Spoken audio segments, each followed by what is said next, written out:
रुद्रपञ्चमौतो नैकवे नमः बाहुव्यामुदते नमः जाते रुद्रशिवा तनूरघोरा पापकाशिनी दया न सन्वा सन्तमया गिरिसन्ताभिचाकसीः यामि पुङ्गिरिसन्तास्ते विवकस्तवे शिवाङ्गिरिततां कुरु माहि गुंसेः गुरुरान् जगता शिवेन वचसा त्वा गिरिशा वदामसि यथा नः सर्वं जगदक्ष्मगुं सुमना असददिवक्ता प्रथमो देव्यो विकका अहिंस समाजराजिः परासुवा असौ जस्ताम्रो अरुण उपब्रो सुमङ्गलः देशेन गुं रुद्राः विको दृष्टुषिताः सहस्रसो वेघा गुंहेड ईमहे असौ जौ वसपति नीलग्रीवो विलोहितः उदैनं गोपा अदृशन्नदृशन्नुदहार्दः सदृशो मृडयाति नः नीलग्रीवाय सहस्राक्षाय मीडुके असुरे अन्तेभ्यो करन् नमः प्रमुञ्च धनुमोजामोयासते हसैखवः पराता भगवो वप विजन्दनो कपर्दिनो विशल्यो बाणवा उत ते हेतिर्मे दुष्टमहते बभूवते धनुः दयास्मान् स्वतत्वमया परिभुज परिते धन्वनो हेतिरस्मान् मृणतु विश्वतः असोजनिकृतवा अस्मन्निदेहितम् आवतस्य धनुत्वगुं दाक्षाक्षले बुधे निषेधशल्यानां मुखादिवो नः सुमना भव नमस् आयुधाय धातकाय धिष्णवे उमाभ्यामुतते नमः बाहुभ्यां नवधन्वने मानो महान्तमुतमानो अर्भकं मान उक्ष्यन्तमुतमान उक्षितं मानो वधेः वितरं मोदमातरं मानः प्रियासन्मोरुदरेरिख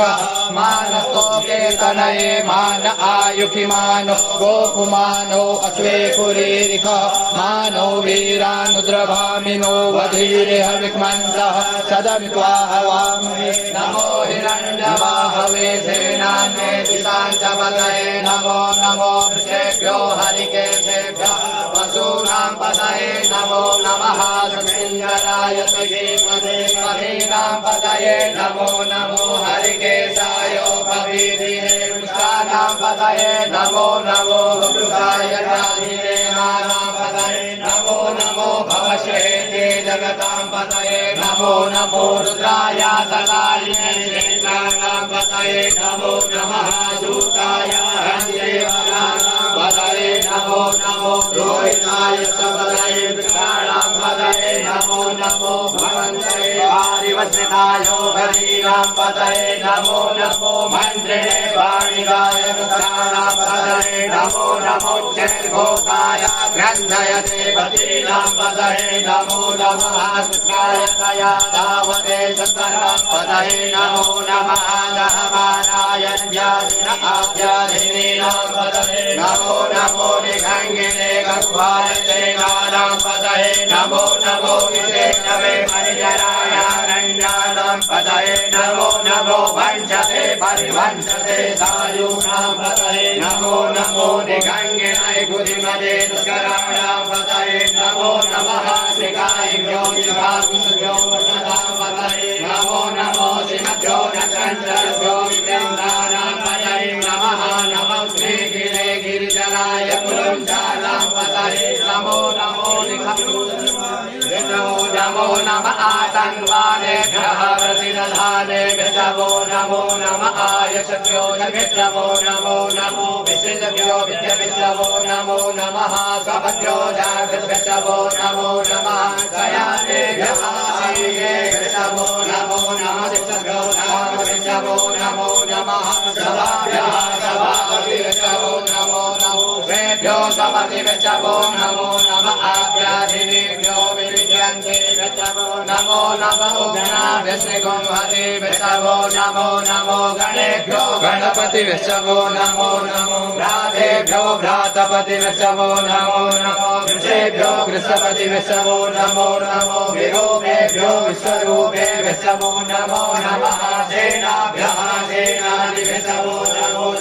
रथिभ्यो रथे गच्छवो नमो नमः चतुर्भ्यः सङ्गहेतृभ्यो नमो नमो महद्भ्यो अधये गच्छवो नमः नमः शत्रुभ्यो रथकारे गच्छवो नमो नमः कुलालेभ्यः गर्भारे गच्छवो नमो नमो निगारेभ्यः वञ्जटे गच्छवो नमो नमः गर्भ्यो मृगभ्यो नमो नमः तुभ्यः सपति गच्छवो नमो नमो भवाय चन्द्राय च नमः सर्वाय च पशुपतये च नमो नीलग्रीवाय च गिरिकण्ठाय च नमः भवतिये च विजयेशाय च नमः शास्त्राक्षाय च धन्वने च नमो गिरिशयाय च दिविशाय च नमो मेघृतमाय च कुमदे च नमो ह्रस्वाय च वामनाय च नमो गृहदे च परिगीयये च नमो वृद्धाय च सवृधे च नमो गृहाय च शतमाय च नमः आसवे धाजिराय च नमः शीघ्राय च शीघ्राय च नमः ऊर्ध्याय च वस्वन्याय च नमो नादेयाय च द्वीप्याय च नमो ज्येष्ठाय च कनिष्ठाय च नमः पूर्वजाय च परजाय च नमो मध्यमाय च वकल्धाय च नमो जघन्याय च पुण्याय च नमः सोभ्याय च प्रतिसर्ध्याय च नमो जाम्याय च प्रेम्याय च नमः सोभ्याय च वधान्याय च नमो वृद्धाय च कल्याय च नमो वन्याय च कल्याय च नमः द्रवाय च प्रतिद्रवाय च नमः आसुगेणाय च सुरथाय च नमः शूराय च वभेदिने च नमो फिल्मिने च गवदिने च नमो बर्मिने च मरुदिने च नमः धृताय च धृतसेनाय च नमो दन्तव्याय च अनन्याय च नमो ऋषवे च प्रवृताय च नमो निखङ्गिने च कुदिमते च नमः वीक्षेखवेदायुधिने च नमः स्वायुधाय च सुधन्वने च नमः कृत्याय च पद्याय च नमः गाढ्याय च नित्याय च नमः तुल्याय च धर्षाय च नमो नादेयाय च वैदन्ताय च नमः ऊप्याय च वृक्षाय च नमो वेद्याय च तप्याय च नमो मेघ्याय च विद्युताय च नमो वर्गाय च वर्गाय च नमो वाद्याय च रेख्याय च नमो वासव्याय च वासुपाय च नमः सोमाय च रुद्राय च नमः ताम्राय च अरुणाय च नमः सङ्गवे च पशुपतये च नमो ग्राय च भीमाय च नमो प्रेमदाय च रूढेवदाय च नमो आन्ध्रे च हनीयसे च नमो वृषेभ्यो हरिकेशेभ्यो नमसानाय नमः सम्भवाय च मयो भवाय च नमः शङ्कराय च महेश्वराय च नमः शिवाय च शिवराय च नमः पार्ध्याय च मार्ध्याय च नमः प्रचरणाय चोत्तरणाय च नमः तीर्थ्याय च कुल्याय च नमः सत्याय च भैर्याय च नमः शिखत्याय च प्रभाज्याय च नमः दीर्घमुदिराय च क्षयाय च नमः भवतिने च कुलतये च नमः हिरण्याय च प्रबुद्ध्याय च नमो वृद्ध्याय च गोष्ठाय च नमः कल्प्याय च घेध्याय च नमो हृदयाय च निवेद्याय च नमः काट्याय च नवरेशाय च नमः शुद्धाय च हरित्याय च नमः वाकुंसभ्याय च रजस्याय च नमो लोभ्याय चोलभ्याय च नमः ऊर्ध्याय च शूद्भ्याय च नमः वर्णाय च वर्णधताय च नमः उद्गुरमाणाय च विघ्नते च नमः आखिलते च प्रकिलते च नमः युगभ्यो धनुर्भ्यो नमो नमो वः गिरिकेभ्यो देवानां हृदयेभ्यो नमो विद्रुमतेभ्यो नमो विक्षमतेभ्यो नमः आदिरहेभ्यः रामे अन्धस्वरे दर्शनीयलोहितासाम्रजानां मेघामधूनां माभिर्मानोन्मोचन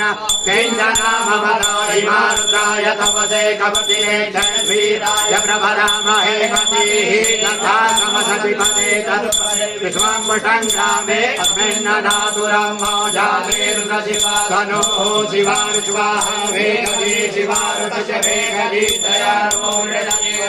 हरिणो रुद्रश्च हे त्रिवृणस्तु परित्वे कच धर्मदिरगायोः अवटिनामगमगतं त्वमेवतोकाय तनयाय मृणाभेषु समशिव समशिवो नः सुमना भव परमेषु च आयुधन्निधाय गतिं वदान आचर विनाकं विकृताकरी विकृतविलोहितनमते असु भगवः राते सर्वतो हेतयो नमसान्निव बन्धुताः चाक्राणि सर्वतो बाहो समहेतया सासामि सानो भगवः पराचीनामुखागति असङ्ख्याता सहस्राणि जेरुरादिभूम्याम् एवानु सहस्रयोजने वदन्वादितले तन्मसे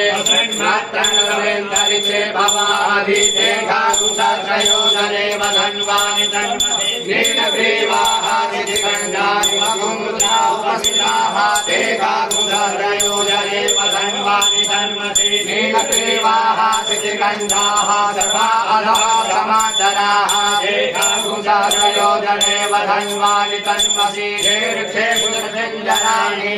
नीलग्रीवाद्रिलोहिताः ते गागुसत्रयोजने वधन्वानि तन्मसि जे भूतानामधिपतयो भिषिकासः कवर्णिनः ते गागुसत्रयोजने वधन्वानि तन्मसि जे पथामतिरक्षयैरमिधा आयुषुदः ते गागुसत्रयोजने वधन्वानि तन्मसि जे गीतानि प्रचरन्ति ऋषिकाचारि खङ्गिर ते गागुसत्रयोजने वधन्वानि तन्मसि जे ते भुवि विद्यन्ति ते भुविमतो जलान् ते गागुसत्रयोजने वधन्वानि तन्मसि ज एतावन्तश्च भूया गुंसश्च जितो रुद्राभितदिने ते गागुसत्रयोजने वधन्वानि तन्मसि नमो रुद्रेभ्यो देवेभ्यो दश प्राची दश दक्षिणा दश प्रदेशे दशो देशे दशो स्वाहाभ्यो नमो हसुदेनो भन्तु देनो मृडयन्तु ते झाञ्जक्रोशचनो देवितमेघाञ्जं वेदत्वा नमो चतुर्भ्यो देवेभ्यो देगाम्बादैकवः भेभ्यो दश प्राचीर्दश दक्षिणा दश प्रदेशे दशो देशे दशो स्वाहाभ्यो नमो हसुदेनो भन्तु देनो मृडयन्तु ते झाञ्जक्रोशचनो देवितमेघाञ्जं वेदत्वा नमो चतुर्भ्यो